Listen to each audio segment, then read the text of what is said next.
Dion Carter, thank you for joining us here at the Peel HIV AIDS Network. So I wanted to just ask you what your involvement is in the HIV AIDS field movement in Ontario. So my involvement has been very extensive, and it's been over a number of years. So first off, I'm a person living with HIV, and I have been for about 30 years now. And that within itself has been quite the journey.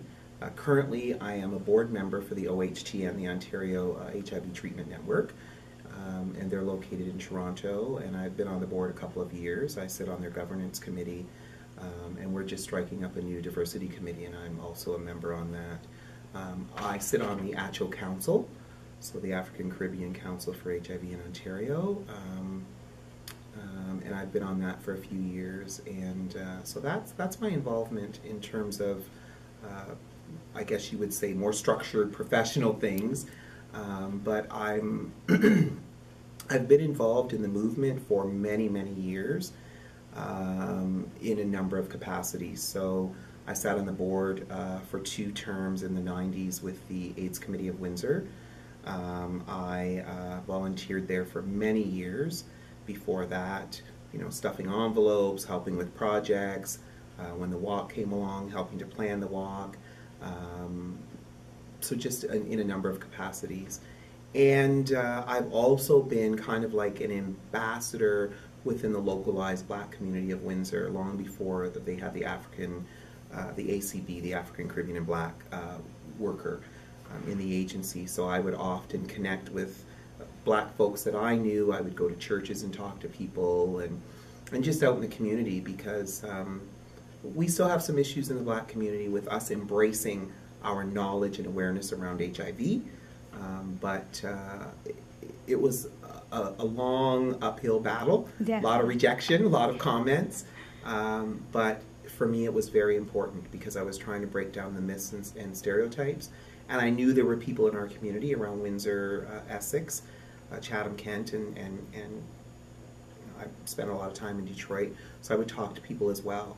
So when it wasn't common, when there was a lot of rejection, people were getting physically harmed or talked about or shunned, I was out there, you know, I mean, at some point, then I just started thinking, somebody's got to do it, and I need to talk to people and educate them. And I wanted them to know where their resources were if they felt that they were at risk, that they could go and be serviced with dignity and respect.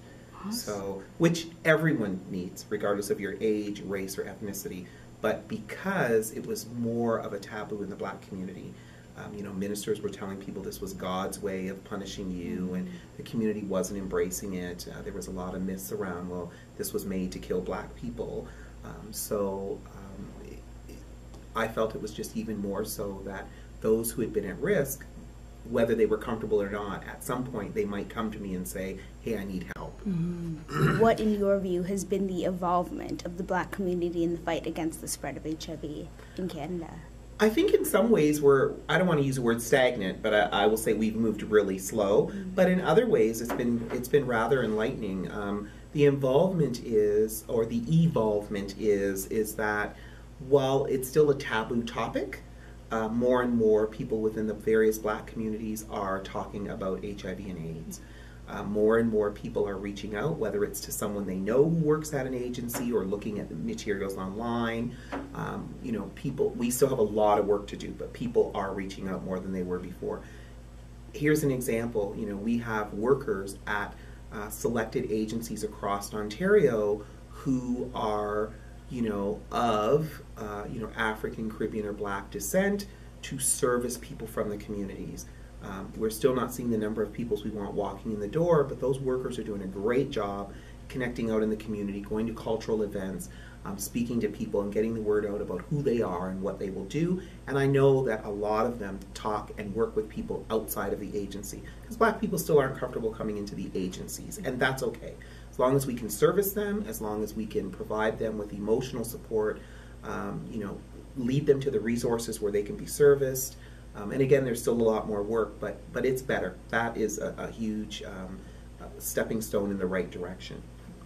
Absolutely. So I guess you kind of already answered this, but I was going to ask the successes versus the challenges. What would you say was the biggest success and I guess the biggest challenge?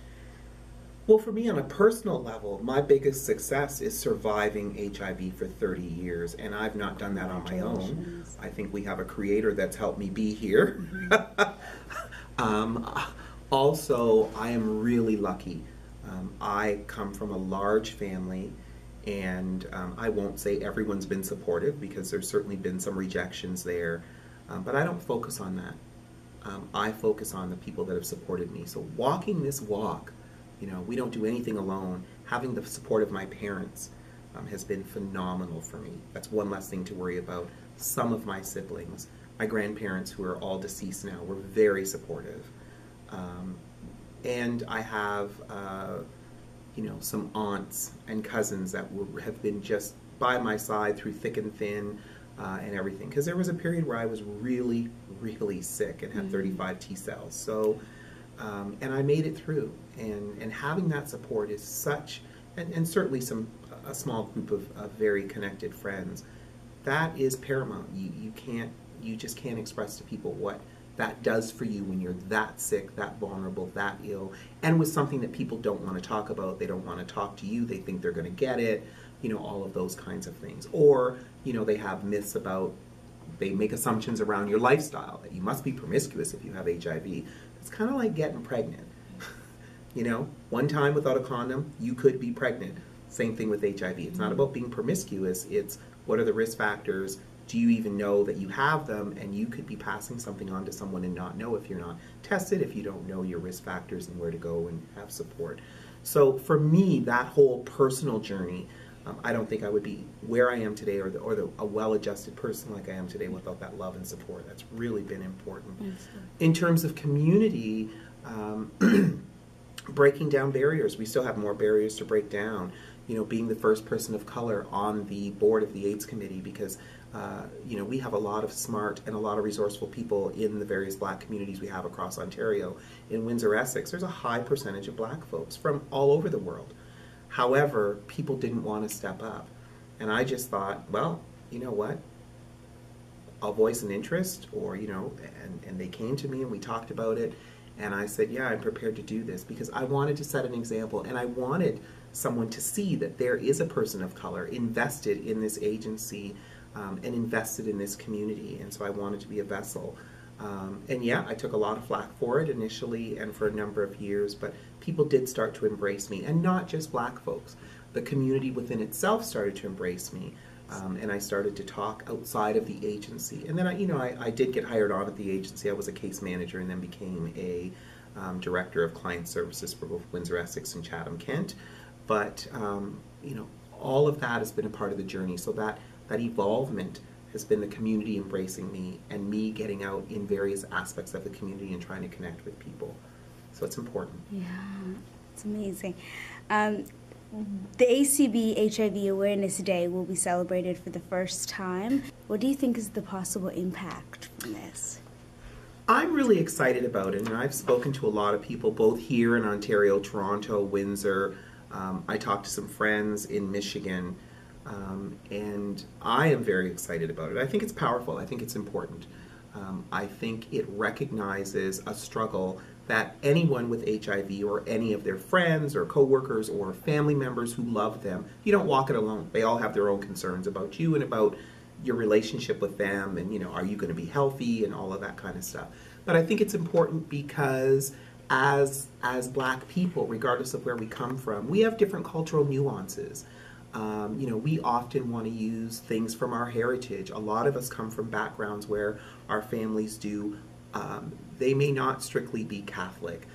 You know, we could be a number of different religious faiths, but also we do a lot of home remedy things. And so I know myself, certainly in my family, there were things they wanted to do, and my doctors weren't embracing that. So, you know, I think there's just different needs sometimes that we have. We metabolize drugs differently as people of color. Certain ones work really well with us, as they do with the general population. Others don't. Crixivan's a good example. People of color face a lot more muscle and joint aches with Crixivan, you know, at an alarming rate higher than a white person. And that's Mexicans, Asians, black people of, you know, of a variety of different backgrounds. So, you know, I'm lucky being serviced. I was serviced for years and still am out of the AIDS Committee of Windsor. And Dr. Cohen said, look, these studies have come out, they're 10-year studies, they've done them in a number of countries.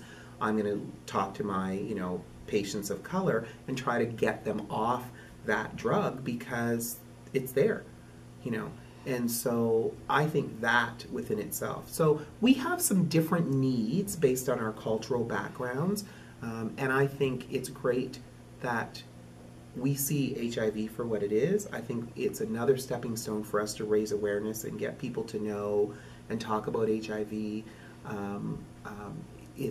It's targeted to the Black community, which I think is nice. And there's a lot of successes in the Black communities. We have a lot more work to do and a lot of roads and barriers to break down, but there are successes, and I think this is a positive thing for people to be recognized, for people to have another outlet in terms of, where can I go through social media, what agencies can I go through, and I think people are going to learn more. It's a nice marketing campaign. It falls in line with Black History Month.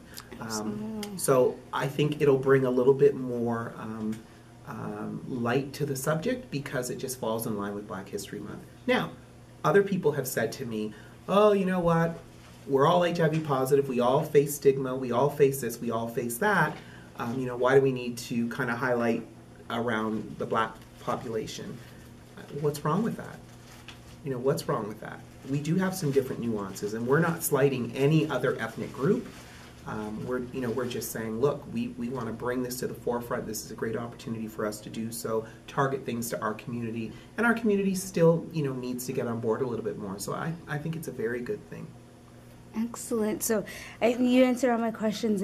Thank you so much. I guess my last thing is, it is Awareness Day or Awareness Week, but we want to keep the discussion going for the entire year, forever. Where can people find out more? What can they do? I think there's a lot of things that people can do, and I talked about social media, but we often hear the negative things about social media, but one of the positive things about social media is if you don't know your risk factors, or if you think, oh, I think I was at risk, you can look up legitimate websites. You can look at legitimate agencies that are servicing people with HIV and AIDS. You can look and see what the stats are around people of color in Ontario. What are the resources? What are links that I can look at and look at material that may be generalized to someone living with HIV and AIDS, whether they are gay, straight, bisexual, transgendered, or anything in between, man or woman. But then the other thing is that, looking at information that's out there, you can have a better understanding of factual pieces of information to educate yourself, but share that with your peers, your children, your parents. You might be 20, you might have a parent that's 45 who maybe is recently single. And you can talk about, hey, I just want you to know these are the risk factors, and this is what's happening in our community, and mom or dad, I want to keep you safe. You're probably going to start dating. So we can have healthy discussions, not based on myths or inaccurate information or things we heard down and around the corner. We can use social media. We can look at legitimate or factual information from a lot of studies and see what's out there for us to educate ourselves, to service ourselves or someone that we know, to be supportive. We may find a piece of information that's really helpful and think, well, my friend is HIV positive and is going through this, and I didn't understand these were some of the aspects of it. So now I have a little bit more knowledge and I can have more of a healthier discussion with my friend or family members. So I think those are the things people can do for themselves. So looking at, this organization in terms of an AIDS service organization, looking at websites such as Katie, looking at websites such as the OHTN, looking at websites such as ACHO, gathering that information so that they're well informed. Excellent. And so how does Black History Month tie in with the HIV issues? Well, I think, as I was saying, some of the issues that are in the Black community are very specific to that community. I say to people every day, Black History Month is a wonderful way for us to have a very directed conversation, not only with ourselves, but with the community at large around a lot of the wonderful legacies that we as Black people carry. It's an opportunity you see on social media, for example, you see on television shows, you see in schools, people start to talk about Black history or people from the Black community, whether they're strictly in Ontario, from the United States, from Barbados, from Jamaica, from Nigeria, from Ghana, who've done a lot of wonderful things across history. That's a part of our legacy. But it's not just Black history. It is history, period, right? It's Canadian history. The nice thing about that is it also generalizes. So there are people outside of the Black community that look at those pieces of information and they're in awe because a lot of times they're learning things they don't know. And we should be proud for that. But we, as a people, have a responsibility to talk and know our history, our family history, the broader history from where we came, and share that on a daily basis with people. That's really healthy. So I think with the